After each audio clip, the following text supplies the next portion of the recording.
Hello दोस्तों, कैसे हैं आप लोग। उम्मीद करते हैं अच्छे होंगे। दोस्तों, इस वीडियो में साइंस प्रैक्टिस सेट पेपर देखने वाले हैं। यह वीडियो बीपीएससी ट्री 4.0 के लिए अत्यंत आवश्यक है, तो आप लोग लास्ट तक जरूर बने रहिएगा।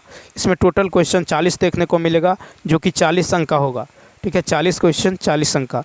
ठीक है, इसके अलावा यदि आप लैंग्वेज क्वालिफाइंग पेपर, ठीक है, मैथ, जीके जीएस, ठीक है, प्रैक्टिस सेट पेपर देखना चाहते हैं तो आप प्लेलिस्ट के जरिए देख सकते हैं।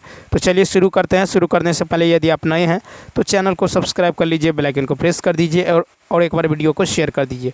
फर्स्ट है कि जूल में मापी गई कार्य की मात्रा जो विद्युत परिपथ में एक स्थान से दूसरे स्थान पर विद्युत आवेश की एक इकाई के स्थानांतरण द्वारा पूरी की जाती हैं कहलाती हैं। तो सी ऑप्शन, विद्युत विभवांतर। तो जूल में मापी गई कार्य की मात्रा जो विद्युत परिपथ में एक स्थान से दूसरे स्थान पर विद्युत आवेश की एक इकाई के स्थानांतरण द्वारा पूरी की जाती है उसे विद्युत विभवांतर कहते हैं। अनंत से इकाई धनावेश को विद्युत क्षेत्र में स्थित किसी बिंदु तक लाने में जितना कार्य करना पड़ता है उसे विद्युत विभव कहते हैं। ठीक है, विद्युत विभव बराबर होता है विद्युत कार्य बटा में आवेश। ठीक है, विद्युत विभव बराबर होता है विद्युत कार्य बटा में आवेश। विद्युत का एसआई मात्रक होता है वोल्ट। ठीक है, विद्युत का एसआई मात्रक जो होता है ये होता है वोल्ट। ठीक है, उसके बाद देखिए इकाई धनावेश को विद्युत क्षेत्र में एक बिंदु से दूसरे बिंदु तक ले जाने में किया गया कार्य जो है विद्युत विभवांतर कहलाता है। नेक्स्ट, SAN का स्थान क्या है। तो देखिए इसका होगा ई ऑप्शन।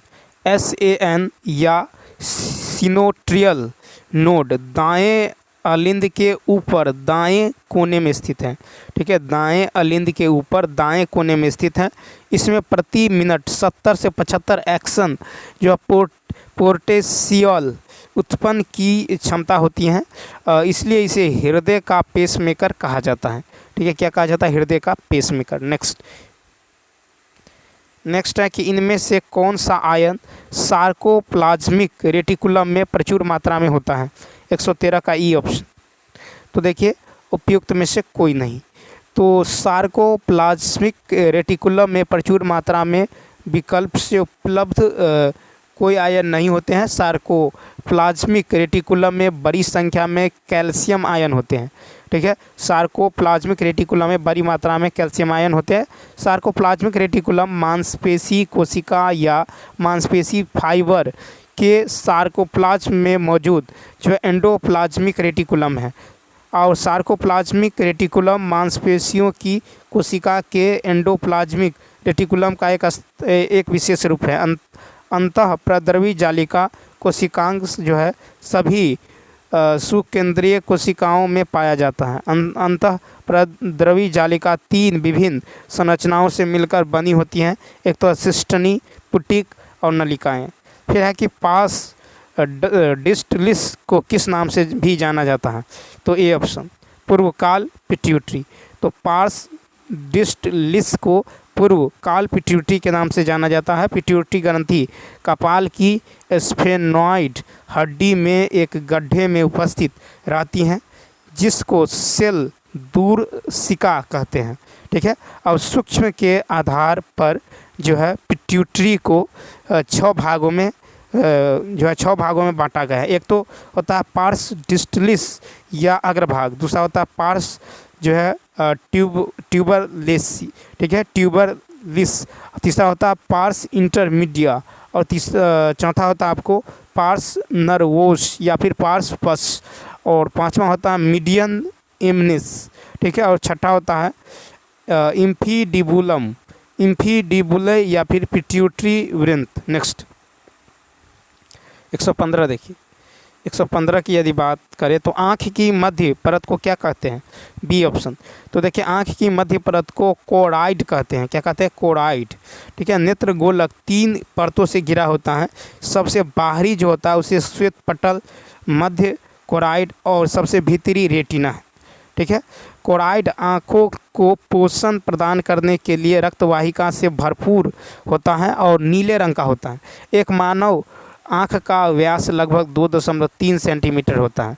रेटिना और ऑप्टिक तंत्रिका का जंक्शन जहाँ कोई संवेदी तंत्रिका कोशिका नहीं पाई जाती हैं उसे जो है ब्लाइंड स्पॉट कहा जाता है। कॉर्निया के पीछे एक गहरे रंग की मांसपेशियां उत्तक और रिंग जैसी संरचना को आइरिस कहा जाता है। श्वेत पटल के सामने के पारदर्शी भाग को कॉर्निया कहा जाता है। नेक्स्ट फिर है कि निम्नलिखित में से कौन सा वर्ग अपनी समानता के बढ़ते क्रम में है। तो देखिए यहाँ पे ये हो जाएगा सी ऑप्शन यानी कि किंगडम, ठीक है, किंगडम, ठीक है, लेस देन क्या होगा फाइलम, ठीक है, kingdom less than phylum less than वर्ग लेस देन क्या होता है ऑर्डर, ठीक है, ऑर्डर लेस देन होता है परिवार लेस देन परिवार, ठीक है, लेस देन होता है जीनस लेस देन होता है प्रजातियाँ। तो यहाँ हो जाएगा किंगडम जीनस विशिष्ट विशेषण, ठीक है, सी ऑप्शन। उपरोक्त क्रम के साथ समानताएं बढ़ती हैं और उपरोक्त क्रम के साथ मतभेद कम होते हैं। प्राणी वर्गीकरण में सबसे बड़ा भाग संघ है और सबसे छोटा भाग प्रजाति है। कैरोलस लिनियस ने अपनी पुस्तक सिस्टम नेचर में संपूर्ण जीवधारियों को दो जगतों पादप जगत और जंतु जगत में विभाजित किया है। ऑर्थोपोडा जंतुओं का सबसे बड़ा समूह है, ठीक है, और वही टेकर द्वारा प्रभावित 5 किंगडम वर्गीकरण में प्रोटोजोआ समूह शामिल नहीं है। नेक्स्ट क्वेश्चन नंबर देखिए 117 कथा संरचना की पहचान कीजिए। ये जो संरचना है तो देखिए चित्र में दिखाई गई संरचना एंडोप्लाज्मिक रेटिकुलम का है, ठीक है। ये जो संरचना है ये जो है ये आपका है एंडोप्लाज्मिक रेटिकुलम यानी बी ऑप्शन। इसकी झिल्ली को फास्फोलिपिक बाइलेयर और नाभि की झिल्ली के साथ निरंतर बनी रहती हैं।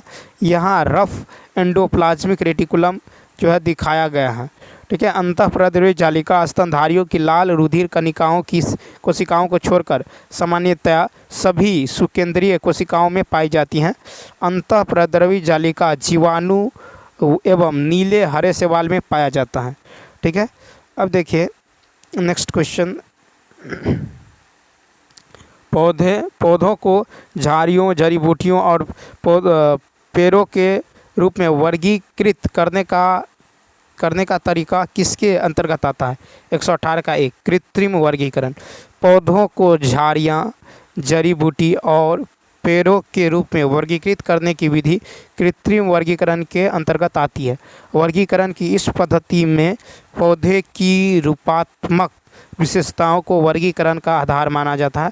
अरस्तु ने पौधों को सरल रूपात्मक लक्षणों के आधार पर जड़ी बूटी और झाड़ी और पेड़ों में वर्गीकृत किया था, ठीक है।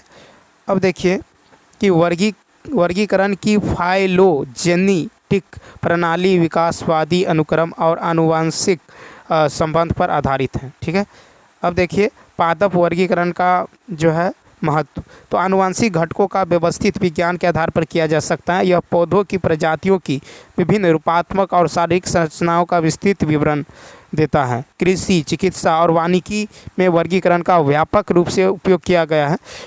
इससे किसी स्थान पर मौजूद जैव विविधता को समझने में मदद मिलती है। नेक्स्ट 119 है, इनमें से कौन सा आनुवंशिक विकार है। सी ऑप्शन यानी मस्कुलर डिस्ट्रॉफी। मस्कुलर डिस्ट्रॉफी मांसपेशी प्रणाली का एक आनुवंशिक विकार है, ठीक है। इसमें कंकाल की मांसपेशियों का प्रगतिशील अधःपतन होता है और मांसपेशियों का ह्रास होता है। इसमें रोगियों का जीवन काल अक्सर छोटा हो जाता है, ठीक है, क्या होता है तो छोटा हो जाता है। और देखिए मस्कुलर डिस्ट्रॉफी ज़्यादातर जीन के उत्परिवर्तन के कारण होता है जो मांसपेशियों की संरचनाओं और कार्य के लिए जिम्मेदार होते हैं, ठीक है। अब देखिए आनुवंशिकी विकारों के प्रकार जो है मेंडलियन विकार होता है, ठीक है, और होता है आपको क्रोमोसोमल विकार। नेक्स्ट 120 कर्णपट झिल्ली को किस नाम से भी जाना जाता है।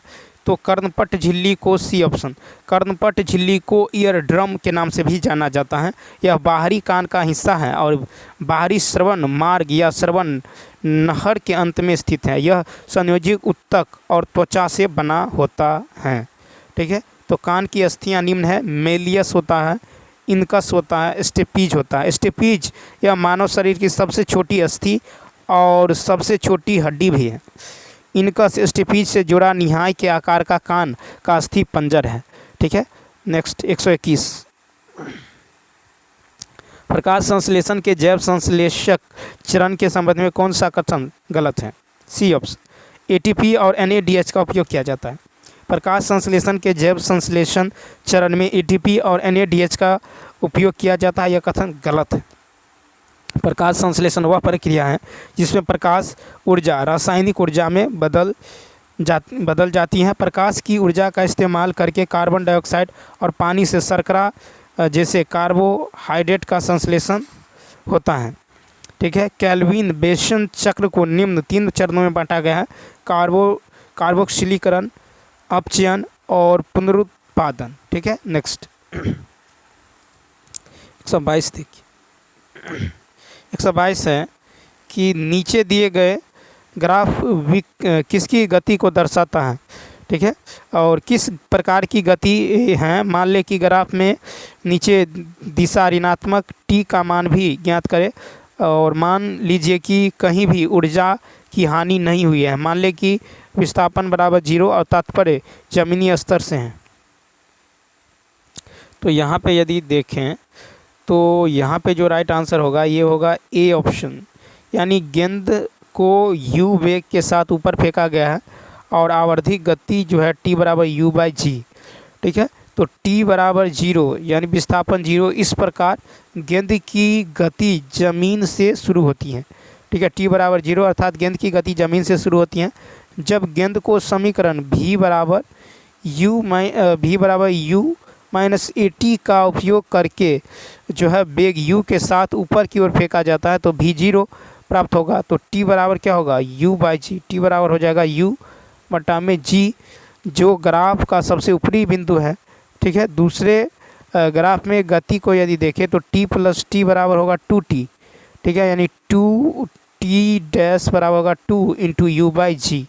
ठीक है, कि समयावधि के साथ आवधिक है। तो 122 का जो राइट आंसर होने वाला है ये हो जाएगा आपको ए ऑप्शन, यानी गेंद को u वेग के साथ ऊपर फेंका गया है, आवधिक गति t बराबर u/g है। नेक्स्ट, निम्नलिखित में से किस चर का SHM में चरम स्थिति शून्य मान है? तो 123 का होगा बी ऑप्शन, वेग। SHM में वेग का चरम स्थिति में शून्य मान है। ठीक है, SHM में चरम स्थिति में वस्तु तत्काल विश्राम की स्थिति में आ जाता है। बल और त्वरण बल समीकरण के अनुसार इस बिंदु पर अधिकतम F बराबर -k/x होता है। ठीक है, अब चलिए देखते हैं। और सरल आवर्त गति में v बराबर होता है ω√a² - x²। ठीक है, तो नेक्स्ट क्वेश्चन देखिए 124। तो यहाँ पे जो हो जाएगा, निम्नलिखित किस चर का SHM में चरम स्थिति पर जो है शून्य मान है? तो इसका राइट आंसर होगा बी, यानी वेग। नेक्स्ट, फिर 124 दिए गए आरेख में एक ग्राफ आदर्श गैस का है और दूसरा वास्तविक गैस का, सही विकल्प कौन सा है? 124 का जो हो जाएगा, तो देखिए 124 वास्तविक गैस आदर्श गैसों के विपरीत अणुओं द्वारा लिए गए आयतन पर विचार करती हैं, जिसके कारण मध्य मुक्त पथ कम हो जाता है, जिससे टकराव बढ़ जाता है और इसलिए दबाव भी बढ़ जाता है।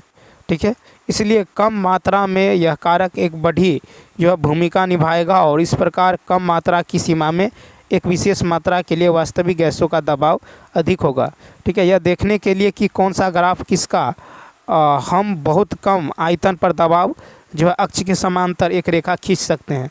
ठीक है, अब देखिए यहाँ पे जो इसका राइट आंसर होगा ये हो जाएगा बी ऑप्शन, यानी फर्स्ट जो है आदर्श गैस है, दूसरा वास्तविक गैस। ठीक है, तो फर्स्ट जो है ये है आदर्श गैस, दूसरा जो है ये है आपको वास्तविक गैस। ठीक है, वास्तविक आदर्श गैस समीकरण PV बराबर क्या होता है? nRT। ठीक है, अब देखिए जिसका दाब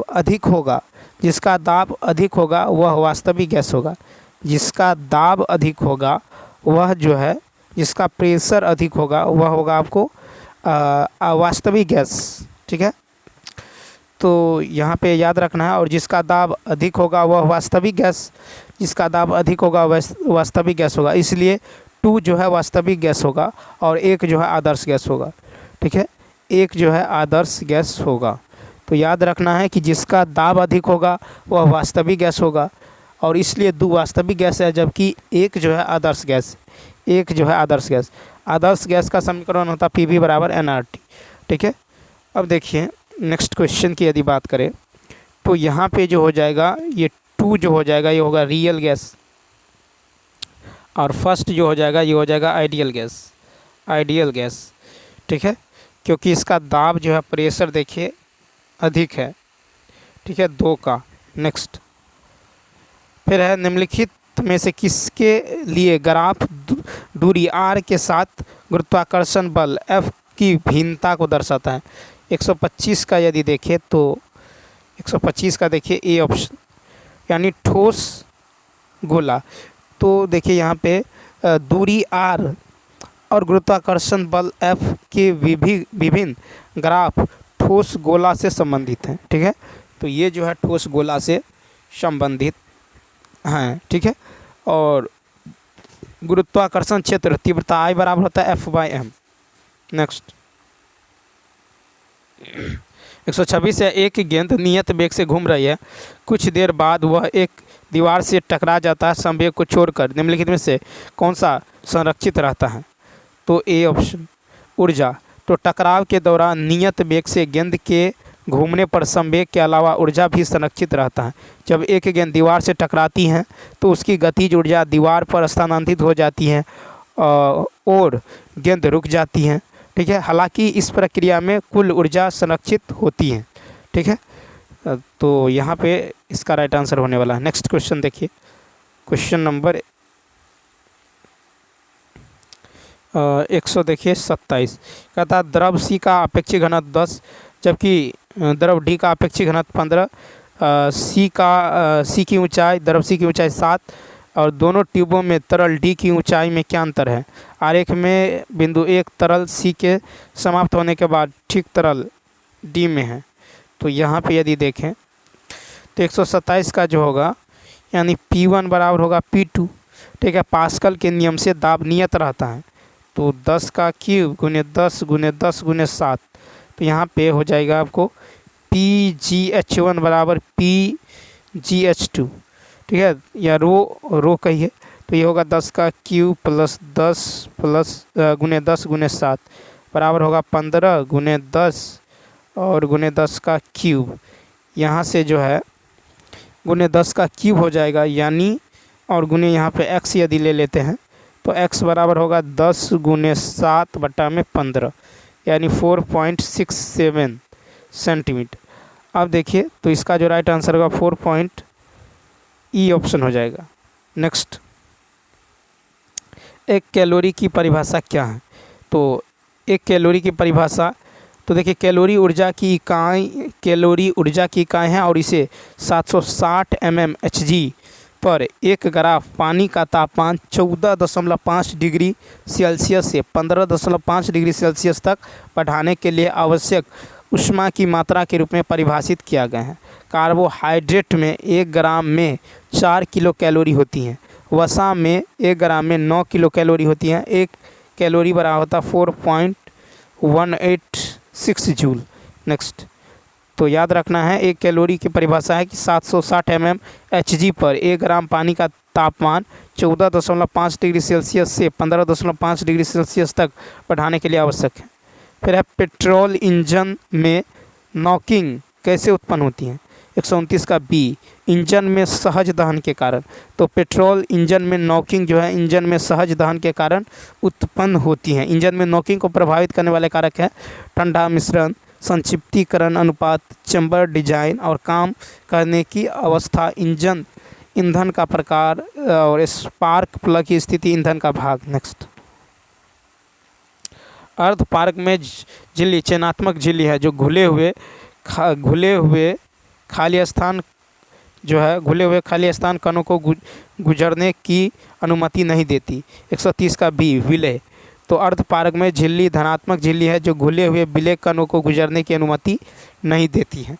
ठीक है, तो इसका राइट आंसर प्लाज्मा झिल्ली के प्राथमिक घटक है प्रोटीन, लिपिड एवं कार्बोहाइड्रेट। अर्धपारक में झिल्ली का रासायनिक नाम जो कॉपर फेरोसाइनाइड। नेक्स्ट कहता है हेबर प्रक्रिया में प्रयुक्त उत्प्रेरक की पहचान करें, तो ए ऑप्शन बारीकी विभाजित मोलिब्डेनम। तो देखिए हेबर प्रक्रिया में प्रयुक्त उत्प्रेरक बारीक विभाजित जो है मोलिब्डेनम है। हेबर विधि द्वारा अमोनिया का औद्योगिक उत्पादन किया जाता है। ठीक है, हेबर विधि द्वारा। अब देखिए हेबर विधि में शुद्ध नाइट्रोजन, ठीक है, शुद्ध नाइट्रोजन और हाइड्रोजन 1:3 में रहता है। ठीक है, हम देखिए अमोनिया का उपयोग जो है कृत्रिम रेशम में वर्षा और जो है कोल्ड स्टोरेज में प्रशीतक के रूप में होता है। कहता उस तरंग की आवृत्ति जिसकी तरंग दैर्घ्य 10 nm है, तो तरंग दैर्घ्य आपको दे दिया गया है 10 nm यानी 0.1 इंटू 10⁹ m। ठीक है, तो यहाँ पे c बराबर क्या होगा, वेग बराबर होता है n लेम्डा, c बराबर n लेम्डा, तो n बराबर आवृत्ति बराबर c बाई लेम्डा, आवृत्ति बराबर होगा c बाई लेम्डा, c का मान होगा 3 × 10⁸ अब बट्टा में 0.1 × 10⁹ 9। ठीक है, यानी 3 हर्ट्ज, ये मीटर है। ठीक है, तो इसका राइट आंसर होगा 3 हर्ट्ज, बी ऑप्शन। 133 है कि कास्टिक सोडा और बुझा हुआ चूना एक साथ किसके रूप में जाने जाते हैं, तो सी ऑप्शन सोडा चूना। तो कास्टिक सोडा और बुझा हुआ चूना एक साथ सोडा चूना के रूप में जाना जाता है। जिप्सम का सूत्र होता है CaSO4 × 2H2O। ठीक है, जिप्सम का फॉर्मूला होता है CaSO4 × 2H2O। ब्लीचिंग पाउडर का होता है CaOCl2। ठीक है, और भारी जल का होता है D2O, ड्यूटेरियम ऑक्साइड। शुष्क बर्फ का होता है CO2। मार्स गैस का होता है CH4। ठीक है, नेक्स्ट क्वेश्चन देखिए, कहता है कि कौन सा तत्व गैस नहीं है, कौन सा तत्व गैस नहीं है, डी ऑप्शन। तो देखिए 134 का डी, पारा और कैल्शियम गैस नहीं है। पारा एक द्रव धातु है, पारा जो है एक द्रव धातु है, पारा जो है एक द्रव धातु है। कैल्शियम जो है ठोस धातु है, कैल्शियम जो है ठोस धातु है। कुल 11 तत्व गैसें हैं जो कमरे के तापमान पर पाए जाते हैं। ये है hydrogen, nitrogen, oxygen, fluorine, chlorine, helium, neon, argon, krypton, xenon, रेडन।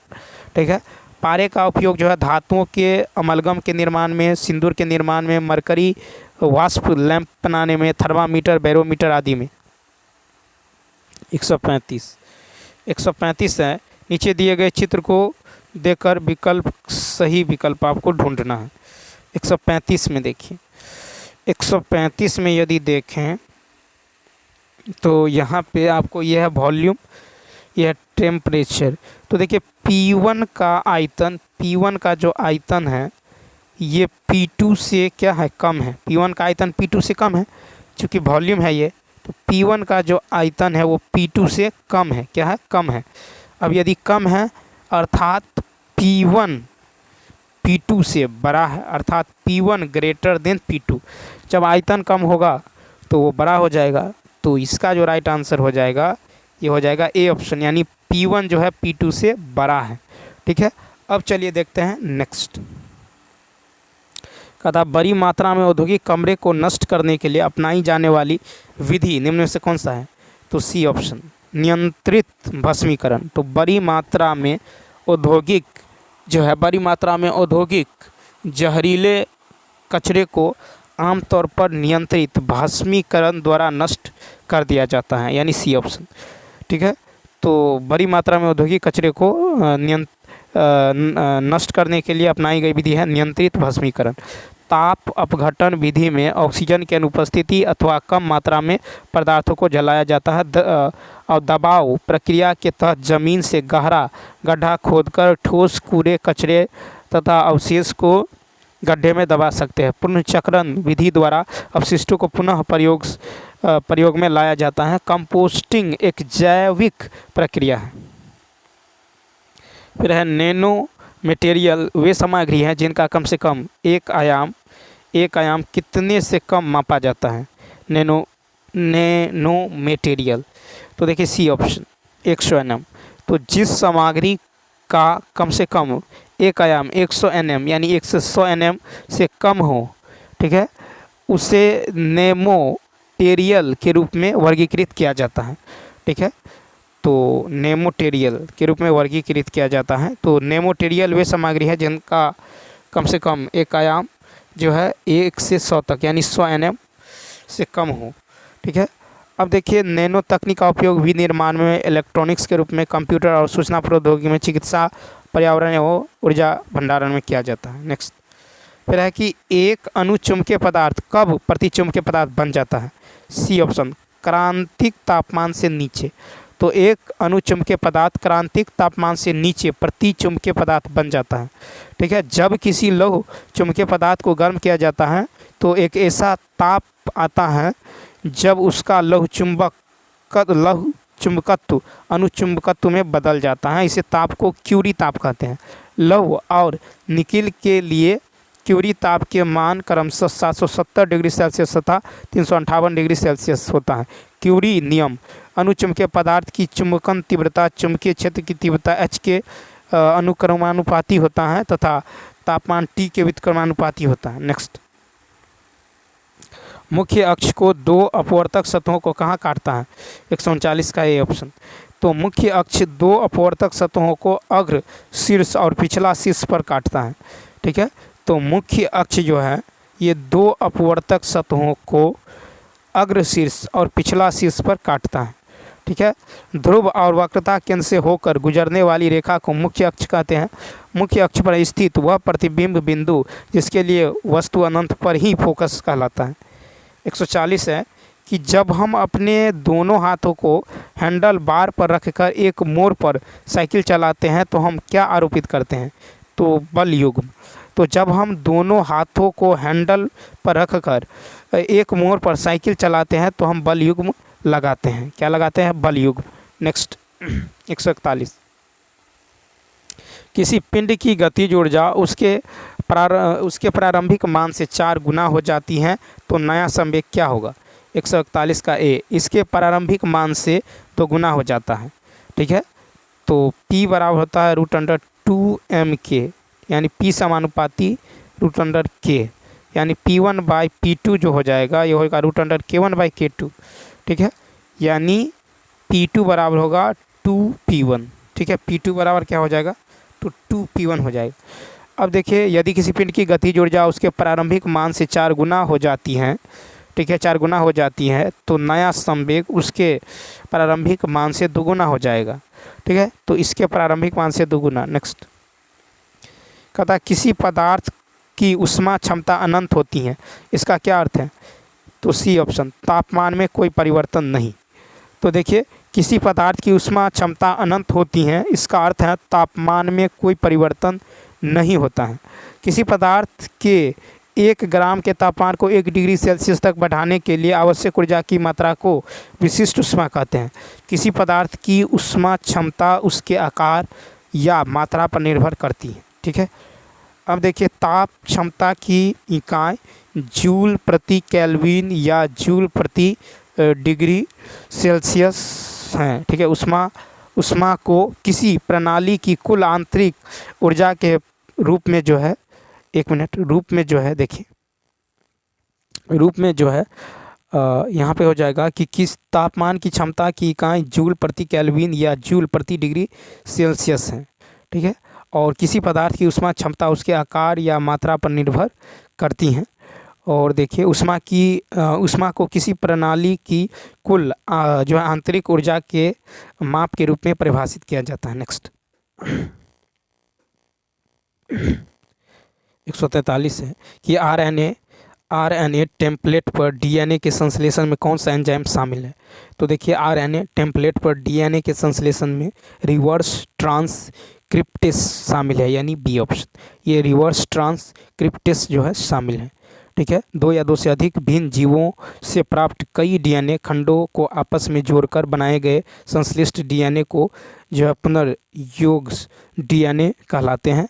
और रिकॉम्बिनेट डीएनए को किसी परपोषी में जो है प्रवाहित करना जीन या डीएनए क्लोनिंग कहलाता है। आरएनए के रूप में अनुलेखित आनुवांशिक सूचना को प्रोटीन की भाषा में बदलना अनुवाद कहलाता है। ठीक है, अब देखिए सूचना एक ही दिशा डीएनए आरएनए प्रोटीन में प्रवाह की अणु जीव विज्ञान में सेंट्रल डोग्मा सिद्धांत कहते हैं। नेक्स्ट, फिर है कि संपूर्ण कोशिका चक्र कितना समय जो है इंटरफेज द्वारा व्यतीत होता है।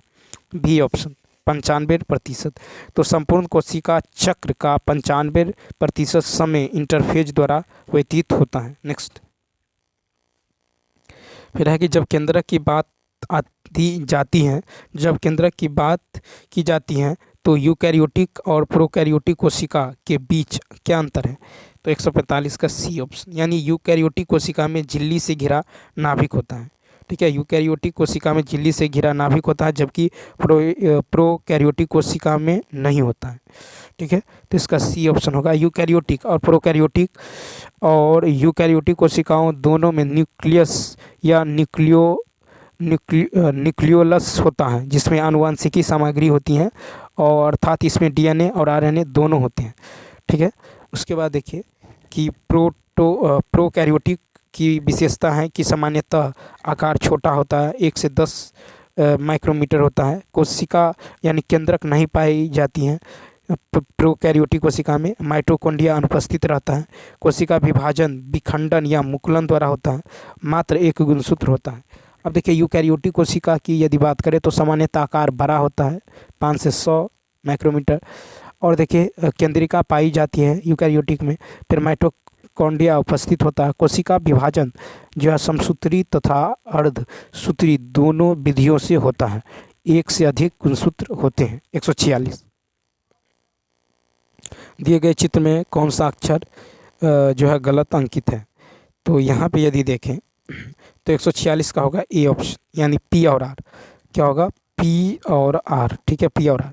यहाँ पे देखिए तो एक जो है मानक ईसीजी का सही प्रतिनिधित्व इस प्रकार होगा। देखिए ये होगा PQRST। ठीक है, तो ईसीजी में प्रत्येक शिखर को टी से टी तक एक अक्षर से पहचाना जाता है, जो हृदय की विशिष्ट विद्युत गतिविधियों से मेल खाता है। नेक्स्ट, फिर कहता है निम्नलिखित में से कौन न्यूरॉन का भाग नहीं है। तो 147 का होगा बी, यानी लिग्रीन। ठीक है, तो लिग्रीन न्यूरॉन का भाग नहीं है। प्रेरण संवहन के लिए विशिष्टकृत जो है कोशिकाओं को तंत्रिका कोशिकाएं कहते हैं। न्यूरॉन्स भ्रूण के जो है एक्टोडर्म में बनती है। न्यूरॉन कोशिकाएं शरीर की सबसे लंबी कोशिकाएं हैं। ठीक है, तंत्रिका कोशिका को 3 भागों में बांटा गया है। एक तो होता है कोशिपिंड, दूसरा होता है डेंड्रॉन और एक्सॉन। ठीक है, लिग्रीन लकड़ी की दृढ़ जो है बनाता है। ठीक है, नेक्स्ट 148 है निम्नलिखित में से कौन सा जीव जो है मल खाता है। 148 का बी, यानी गोबर बीटल। तो गोबर बीटल हानिकारक जीवों की श्रेणी से संबंधित है, जो मृत और सड़ने वाले कार्बनिक पदार्थों को खाते हैं। जुगनू एक ऐसा जीव है जो ना ही भोजन करता है और ना ही पानी पीता है। खरगोश एक ऐसा जीव है जो अपना मल खाता है। जानवरों द्वारा मल के सेवन को क्रोपोफेजी कहा जाता है। नेक्स्ट, उस जीव को क्या कहा जाता है जो संपूर्ण पारिस्थितिकी तंत्र को परिभाषित करने में मदद करता है।